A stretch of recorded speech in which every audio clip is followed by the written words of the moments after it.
my name is Julie M. Law. So we will discuss or explore a range of substance use and related disorder as classified in DMS-5 Diagnostic and Statistical Manual of Mental Disorder.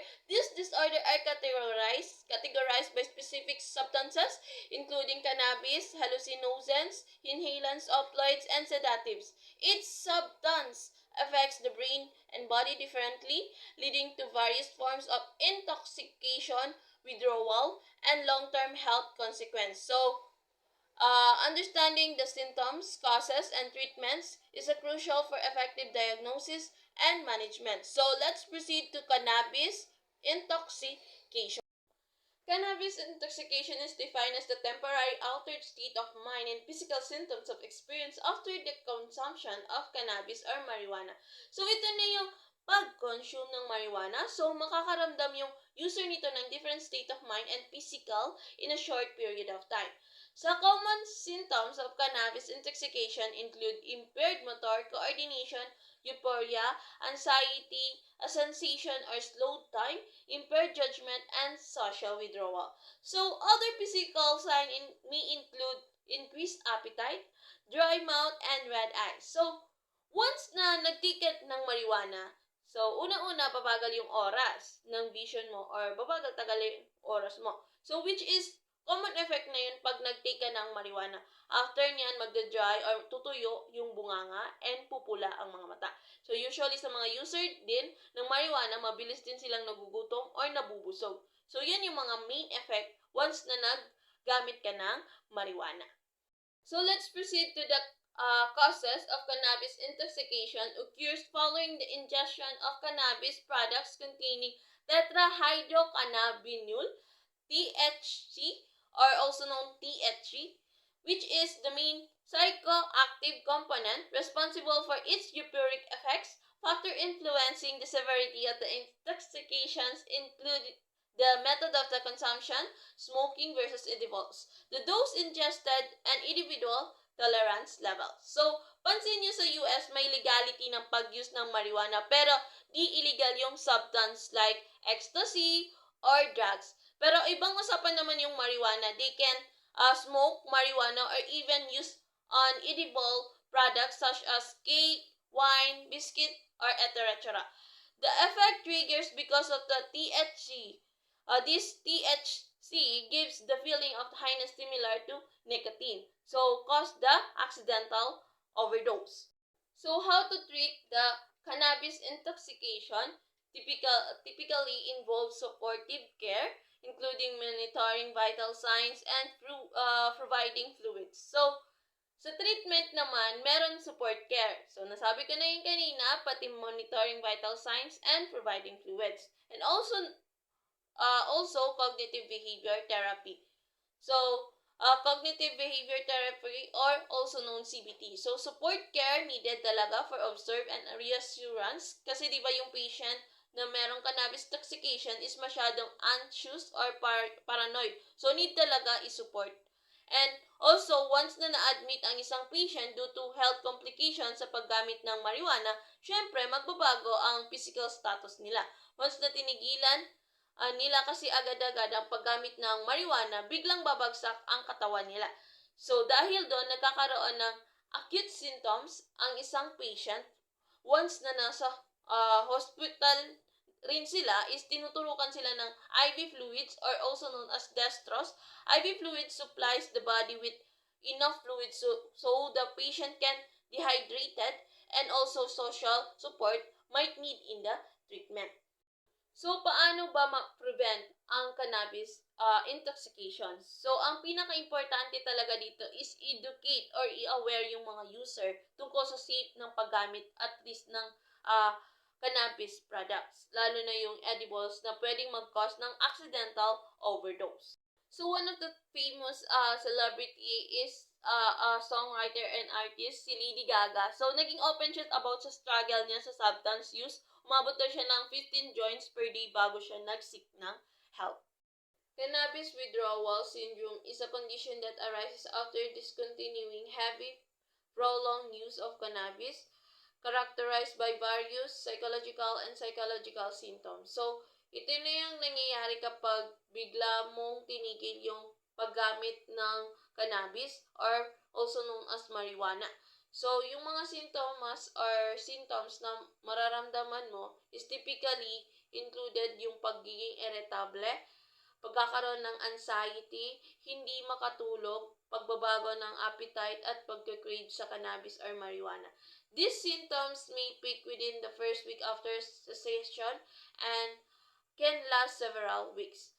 So, yung causes, nangyayari to kasi nasanay na ang katawan natin sa presence ng THC. Pag bigla itong nawala o nabawasan, nagkakaroon ng psychological depends.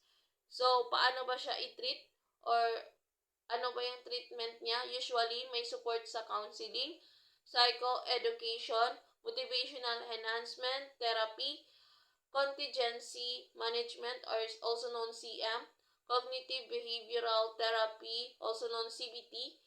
At minsan is medication para sa symptoms tulad ng anxiety and sleep problems. So, paano ba ma-prevent o maiwasan ang severe withdrawal?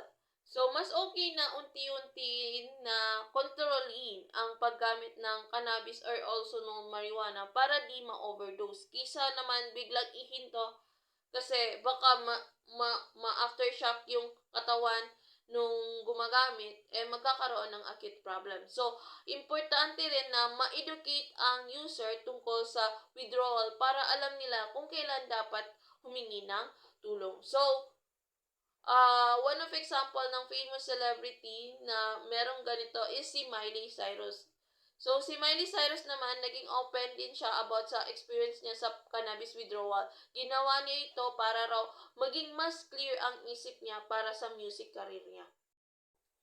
Unspecified cannabis-related disorder is a diagnosis when individual experience significant distress or impairment related to cannabis use but does not meet the criteria for any specific cannabis disorder.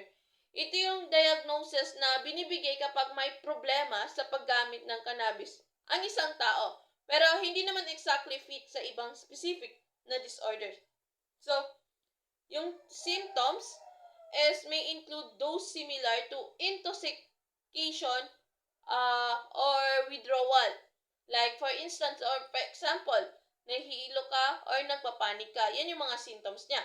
So, sa causes naman, so, karamihan nangyayari talaga to na kapag nag-use ka is may problem talaga sa cannabis. So yung first na problem talaga is nagkakaroon ng problema sa personal life and sa pakikisalamuha sa ibang tao. So, paano ba siya matrip? So, usually, gumagamit ng CBT or cognitive behavioral therapy. And also, motivational interview. Para, kumbaga, matulungan ng tao na i-manage ang paggamit niya ng cannabis at ma-aware sila kung ano ba yung mga consequence nito pag gumamit ka. So, one of the famous singer na nakaranas nito is si Justin Bieber. Gumamit siya ng marijuana because of his career and also the personal matter. Hallucinogen-related disorders encompass a range of conditions linked to the use of hallucinogen which may cause sensory distortion and significant alteration in perception. Ito yung mga problema na may kinalaman sa paggamit ng mga droga na nagpapahallucinate, like for instance yung nagpapakita ng mga bagay na hindi naman talaga nandyan. So, ano ba yung mga symptoms? So, yung mga taong may ganitong problema, laging gusto gumamit ng ulit nito.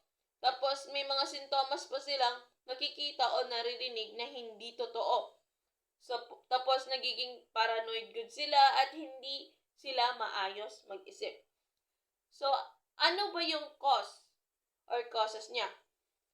Kapag regular kang gumagamit ng mga hallucinogen tulad ng LSD or PCP, pwedeng magkaroon ka ng mental health problem. Marami ding mga user nito is natutrauma or nakaka-experience ng trauma. So, paano ba siya matreat?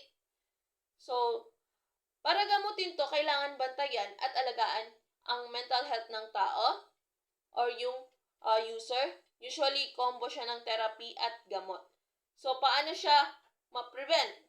Para maiwasan to, is importante talaga na i-educate yung taong gumagamit na yan. Lalo na kapag may vulnerable na attitude. Famous singer siya sa Hollywood and lead singer sa The Door, which is si Jim Morrison. Gumamit siya ng hallucinogen, which is LSD. So, every mag-perform siya, gumagamit siya nito kasi akala niya okay lang, but it's not pala kasi nakaka-affect pala ito sa behavior niya. Hallucinogen persistent disorder is characterized by persistent visual disturbances after using hallucinogen. So, ito yung condition na kahit tapos ka na ng gumamit ng hallucinogen, may mga visual disturbances ka pa rin nakikita. So, yung symptoms ng HPPD, kabilang dito yung may mag-flashback and may nakikita kang gumagalaw kahit wala naman. At yung iba pa is yung sa problema sa paningin mo. Nag-i-imagine ka na nag-i-imagine. So, yung cause is unknown pa, pero may similarity siya sa first, nag-hallucinate ka. Nag-i-imagine ng kung ano-ano. So, paano ba siya i-treat?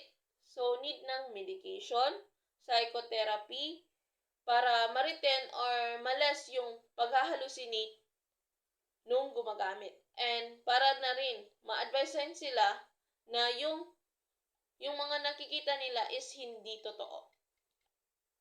So, one of the famous author na gumagamit nito is author siya ng One Flew Over the Cuckoo's Nest noong 1960. Naka-experience siya ng hallucinogen na naka-apekto sa pagsusulat niya ng kwento. Inhalant use disorder is characterized by repeated inhalation of harmful substances leading to significant distress and dysfunction. So, ito yung problema kung saan laging paulit-ulit or laging ginagamit ng user yung pag-i-inhale or nagalanghap ng isang substances na nagdudulot ng malaking problema sa kanyang life and health and also sa kanyang behavioral. So, ano ba yung mga symptoms? Or ano ba yung mga symptoms na nangyayari or mararanasan niya? Una sa lahat is lalabo yung pagsasalita or malabo magsalita, hindi makapaglakad ng maayos at kumbaga nagkakaroon ng changes sa kanilang behavior. Parang nagiging lasing or may hangover yung ugali nila. So, ano ba yung causes? Sa causes naman, nangyayari to sa mga kabataan. So, alam na natin yung mga kabataan is madaling ma-influensyahan. So, na-influensyahan sila sa inhalants. So, kumbaga, na-influensyahan sila dahil lang sa social at psychological factors. So, paano ba siya i-treat?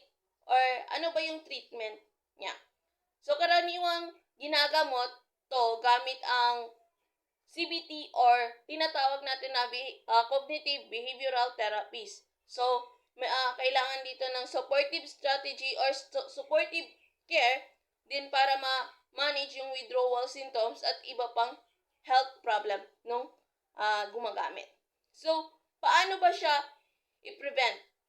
So, importante na, kumbaga, i-educate sa community, lalo na sa mga vulnerable na kabataan tungkol sa dangers ng paggamit or i-aware sila sa paggamit ng inhalants. Wala masyado gumagamit sa mga celebrity ng IUD, pero yung mga kabataan naman, yung madalas o iilang kabataan yung gumagamit ng IUD. Kaya needed na mag-raise ng awareness para ma-aware ang mga kabataan na iba ang naidudulot ng IUD sa kanilang katawan. Opioid use disorder is defined by a problematic pattern of opioid use that leads to significant impairment in functioning. So, ito yung condition na yung isang gumagamit ay may problematic pattern or may history problem ng paggamit ng opioids na nakakaapekto ng malala sa kanilang buhay. So, ano ba yung mga sintomas na mararanasan mo or ma-experience mo? So, one of the symptoms is lagi kang nagke-crave ng opioids. Tapos, kumbaga, nagiging addict ka and hindi ka mapakali. So, patuloy ka pa rin gumagamit kahit alam niya na nakakasira or nakakasama sa katawan niya. So, ano ba yung causes?